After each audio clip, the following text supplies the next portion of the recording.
That object told her something. She had already seen it, but the memories had faded until... Yes, Sydney now remembered well. Let me tell you this extraordinary story, but first I invite you to subscribe to the channel so you don't miss our future stories. Good vision. In a bakery renowned for its extremely high-quality products, a saleswoman named Violet worked.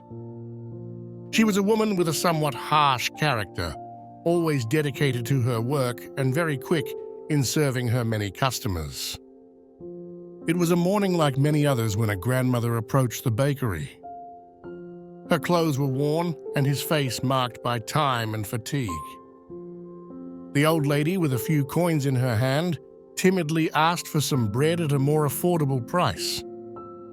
Violet, accustomed to these requests, responded harshly, denying any help. At that moment, the bakery was filled with tension. It was Sydney's turn, a regular customer known for her humility and success in the business world, who noticed the situation and decided to intervene. So with a gesture of extreme kindness, she ordered her usual products and then, turning to Violet, said that she would pay for the old woman's bread.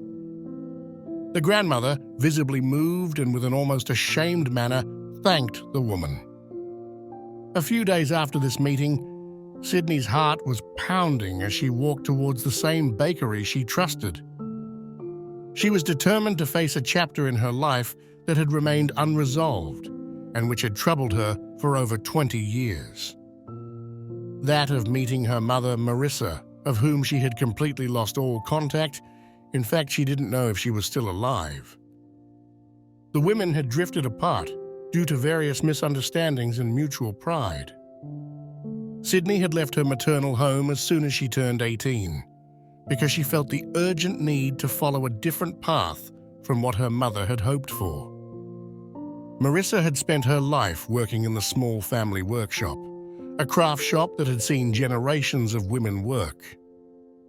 But Sydney, driven by bigger dreams and a different vision for her future, aspired to a very different professional career. The women had grown up together following the tragic death of her father in an accident at work when she was just 6 months old, an event that had profoundly shaped their lives.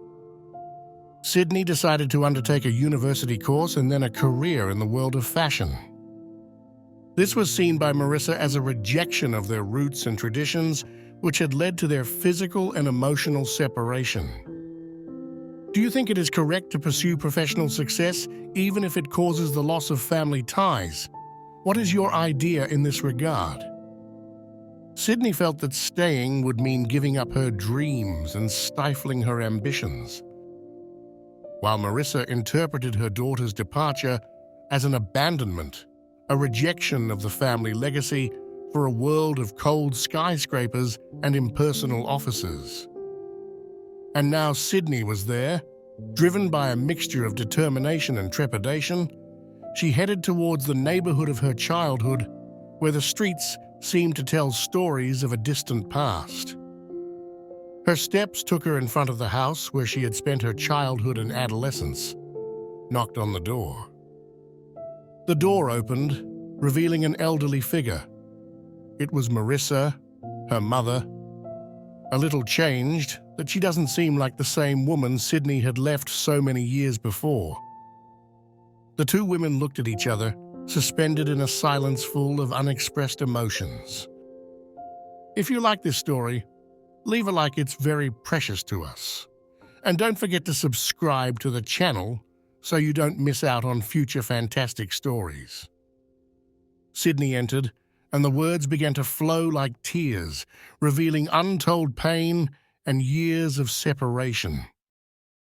They talked, crying and laughing together, as old grudges began to melt under the warmth of mutual recognition. Sydney explained to her mother the reasons for her departure, expressing how difficult the choice had been between the bond with the family and the need to follow her passion. Marissa, listening, began to understand her daughter's motivations, seeing beyond her wounded pride. The words left unsaid for years finally found their voice on that afternoon of confessions and revelations. With open hearts and emotions on the surface, Sydney and Marissa recognized the mistakes and misunderstandings that had guided their choices. During their conversation, Sydney noticed a pendant hanging from Marissa's neck, shining despite so much time having passed.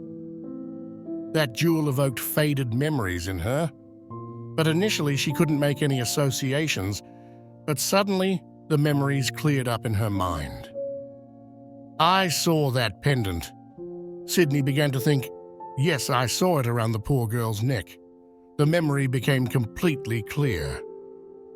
With an uncertain voice trembling with emotion, she asked, "Mom, but do you ask for alms to survive?"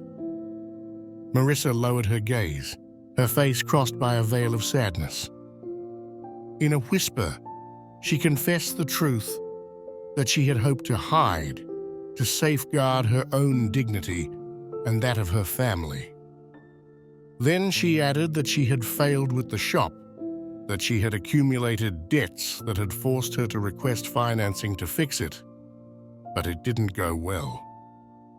She explained bitterly that the loan installment absorbed almost all of her pension. Sydney, listening, felt the weight of her mother's words transform into a push to renew their bond.